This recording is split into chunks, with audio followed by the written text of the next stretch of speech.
Halo, welcome back to my channel. Oke, terima kasih buat teman-teman yang sudah nonton video saya. Aku doakan kalian sehat selalu, selalu diberi berkah yang berlimpah-limpah. Apapun yang dikerjakan selalu dimudahkan. Oke?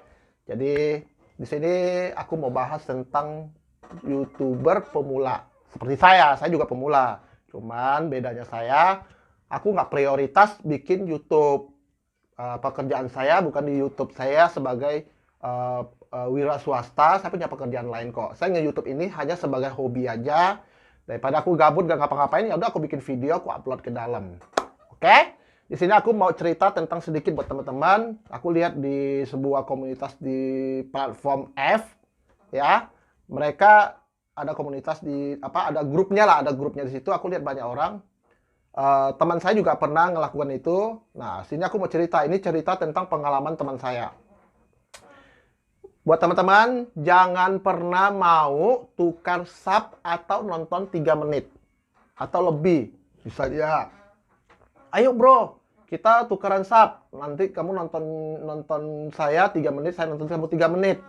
Ya. Ya udah, ya kamu sebagai YouTuber pemula, ya udah oke. Masa nggak mau sih di sub. Jadi followernya kan banyak tuh nambah, bisa sampai misalnya kamu baru pemula bisa tiba-tiba 2 hari, 3 hari udah 200. Percaya sama saya. 95% itu nggak amanah. Ya, itu nggak amanah. Mereka hanya mau ngejar jam tayang. Mereka ngejar jam tayang. Kenapa aku bisa tahu mereka ngejar jam tayang? Nih, aku bisa tahu. Kamu cek ya, yang follow kamu itu subscribe-nya berapa? Di atas 1000-an, 2000-an, kadang-kadang masih sub loh. Nah, dia udah sub kamu, lalu mereka suruh kamu nonton video. Nah, habis itu, pas kamu upload video, lihat, sehari kamu bisa hilang 30, di unsub 30 orang, 30 akun. Nah, kenapa? Aku nggak izinkan, memang ada sebagian 5%, 5% itu amanah. Nah, 5% aja itu amanah, tapi masih adalah sisa lah, misalnya dari 100 kamu masih dapat 5 orang yang masih benar-benar sub kamu gitu. Tapi bikin YouTube kamu itu algoritmenya itu nggak bagus, dibaca sama Google. Nanti Google akan ngecek, ternyata ini nggak benar nih, YouTube ini ada sesuatu hal yang ganjil gitu. Nah, kalau buat teman-teman melakukan ini terus, maka kamu tidak akan bisa AdSense. Nah, sayang banget ya, kita udah kerja keras berbulan-bulan, tapi kita nggak bisa AdSense. Itu jangan pernah lakukan. Kedua, bikin mental kita down. Nih, kita udah tahu nih, dilihat subscribe kita udah 200 misalnya. Sudah 200. Tapi, tiba-tiba hilang 30, sisa 170 lagi, bukannya naik. Ya, itu masalah. Jadi, bikin mental kita udah down. Ingat tuh buat teman-teman, bikin YouTube itu nggak segampang yang kita pikirkan. Kalau bikin YouTube itu, nge-YouTuber itu bisa gampang, semua orang Indonesia jadi YouTuber. Ya, karena memang susah. Susahnya itulah harus kita jalankan, harus kita nikmatin. Nikmatinnya seperti apa? Jadikan itu sebagai hobi. Jangan beban buat kita. Kalau kamu merasa beban bikin YouTube, ya nggak usah bikin YouTube, kerja aja di luar sama orang. Misalnya kayak gitu. Kayak saya sebagai wira swasta, saya punya bisnis lain kok. Saya nggak hanya YouTube. YouTube aja hanya buat hobi saya untuk ngupload foto gitu. Nah, buat teman-teman, jangan pernah mau, ya, jangan pernah mau diajak sub, tukaran sub dan nonton 3 menit. Kalau yang nggak amanah, saya yakin kok kalau yang nggak amanah, mereka skip video bilang sudah selesai. Ngapain mereka buang-buang kuota buat nonton video kamu? Nggak jelas misalnya gitu. Dia cuma ngejar jam tayang kita gitu. Mereka, kalau kita udah serius nonton, tapi mereka nggak serius. Apalagi yang punya HP banyak, jangan pernah mau. Ya, jangan pernah mau, saran saya, hati-hati. Nanti kamu YouTube ini nggak akan bagus. Carilah follower yang benar-benar real, yang benar-benar suka konten sama kita. Maka video kita bagus, ditonton orang, dan subscribe-nya permanen. Dan mereka benar-benar suka konten kita. Jangan pernah mau, ya. Buat teman-teman, hati-hati. Kedua, kenapa aku bilang bikin YouTube itu nggak gampang? Ya, bikin YouTube itu benar-benar nggak gampang, susah. Ya, kalau nggak susah, semua jadi YouTuber. Nah, aku ibaratkan deh, atau umpamakan, ya, aku umpamakan. Kita ini kayak misalnya kita tanam satu pohon, ya. Anggap aja YouTube ini kayak pohon. Kita tanam pohon di tanah. Lalu kita udah tanam, kita tinggalin. terus kita nggak rawat, nggak siram, nggak dikasih pupuk, nggak dikasih air, nggak dibersihin, kira-kira pohon itu tumbuh nggak? Mungkin tumbuh pohon itu, ya udah tahan semak-semak segala macam, tahan nggak dikasih pupuk bisa tumbuh, tapi lambat, ya lambat banget.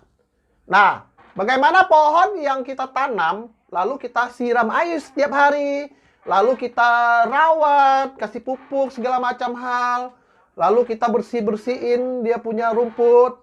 Pupuk itu apa? Pupuk itu ya video-video kita, konten-konten kita yang kita masukin. Air itu apa? Air itu ya konten-konten kita yang judul-judulnya dan segala macam hal. Bersihin dia punya rumput itu apa? Ya tag-tag kita mesti lebih rajin nonton video orang, bagaimana orang bisa sukses. Lah sekarang kalau kita nggak lakukan itu, bagaimana YouTube kita bisa bagus? Ya kan? Nah, sekarang aku mau kasih sedikit motivasi. Tapi aku bukan motivator ya, aku bukan motivator. Motivasinya begini. Orang lain bisa melakukan ini, kenapa kita nggak bisa gitu? Ya kita sama-sama makan nasi ini toh gitu. Nah, kalau selama Anda mau belajar, mau nonton YouTube orang lain, rajin, maka YouTube kamu akan bisa AdSense. Kalau kamu nggak lakukan itu, gimana bisa AdSense? Mau berharap sesuatu hal yang misalnya susah ini tanpa melakukan kerja keras, ya nggak bisa. Nggak bisa kita bisa AdSense. Ya, itu nggak bisa. Makanya buat teman-teman, nah, benar-benar kalau udah mau bangun YouTube, pikirkan matang-matang, kontennya apa, yang lagi ngetren apa, itulah dijalankan. Orang re-upload musik aja bisa gajian kok ratusan juta, puluhan juta. Kenapa kalian nggak bisa gitu? Makanya saya bilang, ya pokoknya intinya sekarang kalian harus kerja keras ya. Bagaimana sih supaya kita itu semangat bikin konten? Ya itu kembali lagi saya buat teman-teman, jangan hanya semata-mata uang. Pokoknya intinya kerjakan apa yang kamu bisa ya. Masa orang lain bisa, masa kita nggak bisa gitu. Intinya seperti itu. Jadi jadikan sebagai YouTube ini buat teman-teman sebagai hobi ya, untuk bisa menjadi sukses dan aksen. Teman-teman butuh beberapa itu support, yaitu semangat, kerja keras kamu, komitmen kamu ya, jangan sampai nggak bisa terima gitu, nggak sesuai ekspektasi jadi males gitu. Jadi buat teman-teman, saran saya kalau bikin YouTube itu benar-benar lakukan beberapa hal itu ya. Terima kasih buat teman-teman. Jadi mulai sekarang cari subscribe dengan konten-konten kita aja. Kalau konten kita bagus, otomatis mereka akan ikut kita kok. Terus akan YouTube kita juga bagus. Nggak usah mikirin kapan baru di AdSense ya. Kalau mikirin kapan di AdSense, saya jamin akan gagal. Intinya jalanin aja. Mau sebulan, 2 bulan, 3 bulan, 4 bulan, 5 bulan, setahun, it's okay. Jalanin aja sebagai hobi, maka YouTube kamu akan bagus. Bikin konten-konten yang kreatif, bikin konten-konten yang menurut kamu bagus nih sekarang gitu. Silakan bikin, apapun boleh dicoba kok. Konten ini nggak cocok, bikin konten ini. Kontennya jadi harus punya plan A, plan B, plan C gitu. Intinya kerja keras, semangat, komitmen, dan tidak putus asa. Jadi jangan lupa berdoa sama yang di atas juga, yang di atas minta dilapangkan jalan supaya kita juga bisa nge-YouTube dengan tenang. Ya, poinnya yang pertama itu jangan pernah mau di-sub, oke? Jangan pernah ajak sub. Terima kasih buat teman-teman. Sampai ketemu di next video kita. Kita akan bahas tentang pengalaman-pengalaman kita yang terjadi dan pengalaman teman aku akan tuangkan di video-video saya. Konten saya di sini hanya buat berbagi pengalaman aja. Terima kasih, sampai ketemu. Semoga Tuhan memberkati kalian semua. Dah.